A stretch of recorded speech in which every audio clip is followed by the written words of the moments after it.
Metal music ought to be synonymous with first-person shooters, considering the original Doom is perhaps the most influential FPS of all time. That game's frenetic demon slaying was accompanied by the iconic sounds of 32-bit heavy metal riffs and high-tempo drums, but the marriage between the two never really caught on outside of shooters like Quake, Killing Floor 2, and Mick Gordon's phenomenal work on the most recent Doom games. Metal Hellsinger isn't likely to buck that trend, but this rhythm-based FPS from Swedish developer The Outsiders puts metal front and center as the most crucial aspect of its high-octane gameplay.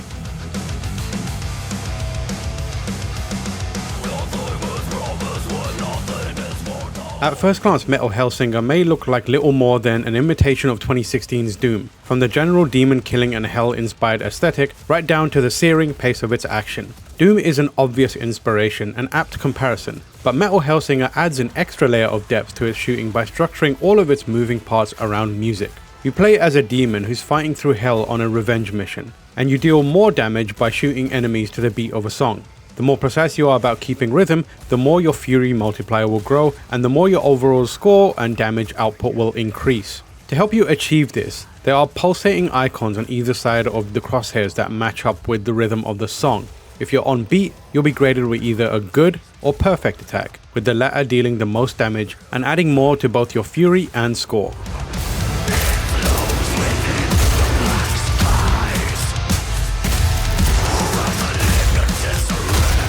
Beyond the nitty-gritty of its mechanics, however, killing demons in time to a song's rhythm is just incredibly satisfying. There's an added oomph to the sound of your weapon when you're on beat, and increasing your fury has a direct impact on the music too. As the multiplier escalates from 1 times up to 16 times, the music builds, until eventually reaching a rip-roaring crescendo as the vocals kick in and the song's full arrangement is unleashed, battering your eardrums with the kind of guttural vocals that perfectly fit the game's demonic aesthetic.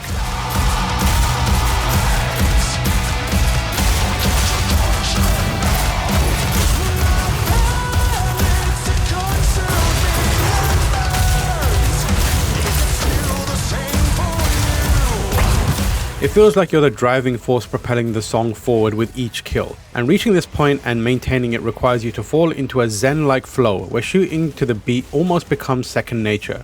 BPM, bullets per minute, scratched a similar itch, but Metal Hellsinger refines the concept and is unlike anything I've ever played, especially when you compare it to the moment-to-moment gameplay of traditional first-person shooters. Instead of shooting at every moment possible, you have to do it when it makes sense musically. Even dashing and reloading in time with the beat builds fury, as do the Doom-style executions that reward you with health. You're essentially rewiring your brain, but it's so intuitive and responsive that when it all clicks, there are a few shooters quite as gratifying. It helps, of course, that the soundtrack absolutely shreds. All the music in Metal Hellsinger is composed by the duo that form Two Feathers. There's also an all-star selection of metal vocalists lending their talents to Metal Hellsinger. Getting to hear new material from some of the best vocalists in the genre is a treat, especially when it's so intertwined with the gameplay. Each level has an original song associated with it, and they run the gamut of different styles and subgenres of metal. This adds variety, but also feels like a nod to the various vocalists involved. For instance, Burial at Night, the song featuring Tatiana Schmeluk, has some prominent bass slapping that's reminiscent of many Ginger songs.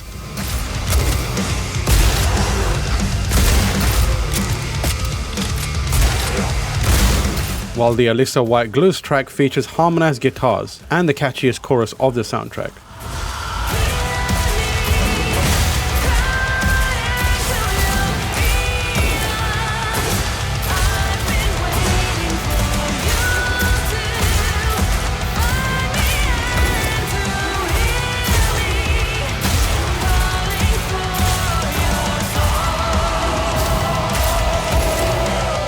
All of the songs are excellent though, to the point where I could happily listen to the full soundtrack outside of the game. The songs are somewhat limited by the game's conceit, so don't expect any thrash metal or tempo and time signature changes from the drums. Altering the consistent beat that runs through each track would make Metal Hellsinger nigh on impossible to play. Your arsenal of weapons does change how often you can fire though, lending each firearm its own sort of cadence. The Persephone shotgun, for instance, has a slower rate of fire, so it can only shoot on every other beat, while the Hound's dual revolvers can fire on every single beat until you need to reload. This makes each weapon feel like an instrument in and of itself, and the sounds they make, whether it's the rewarding crunch that accompanies each perfectly timed shot, or the musicality of every weapon's reload, only reinforces the sentiment. Every aspect of Metal Hellsinger makes you feel connected to the music. While you're in rhythm, you'll notice pyro bursting out from the floor like you're in the middle of a Rammstein concert. And some of the enemies pulsate with an orange glow along with the beat. These are nice touches that make the game world feel more reactive to your performance. But the level of design itself is rather formulaic. Each level consists of moving from one combat arena to the next until you eventually face off against the boss. Maybe deviating from this formula would have proven problematic considering the rhythmic nature of the whole game, but it does make your trek through the bowels of hell feel rather samey. The same can be said of the boss fights too, as each one pits you against the same skeletal bat-like creature, with only visual fluctuations occurring on its head. Each one peppers you with projectiles you need to evade before summoning a wave of enemies. And while this is exciting the first time, it doesn't take long before each boss battle is little more than a bland footnote at the end of every level.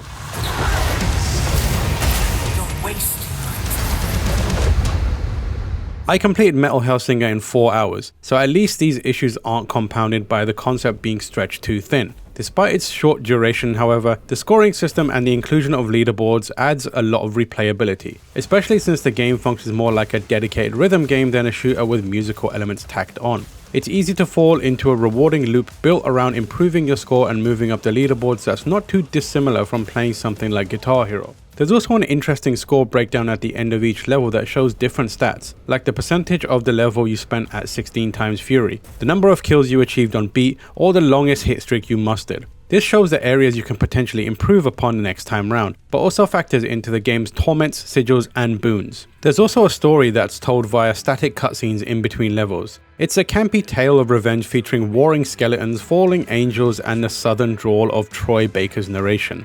The latter gives the narrative some life, and the illustrations used throughout make it feel like you're traveling through a Dio album cover. It's neither bad nor good, it just kind of exists to add some meaning to all of the wanton demon slaying. The old wasn't going to be able to ignore us. Things had gone too far. And when things go too far in hell, well, then it gets complicated. You know that rare moment in video games where your actions unintentionally line up with the music you're listening to, whether it's the game's soundtrack or your own? Metal Hellsinger bottles up that magic feeling and repeats it over and over again without the satisfaction ever fading. The interplay between its chuggy metal soundtrack and high-octane gameplay is phenomenal, and quite unlike anything else I've ever played. It stumbles at times, and these issues hold it back from reaching Rob Halford-esque heights, but its execution of an idea, and the way this transforms the moment-to-moment action of a shooter into a rhythmic slaughter, props up any of its faults. If Metal Hellsinger is a metal album come to life, then I can't wait for this band's sophomore effort.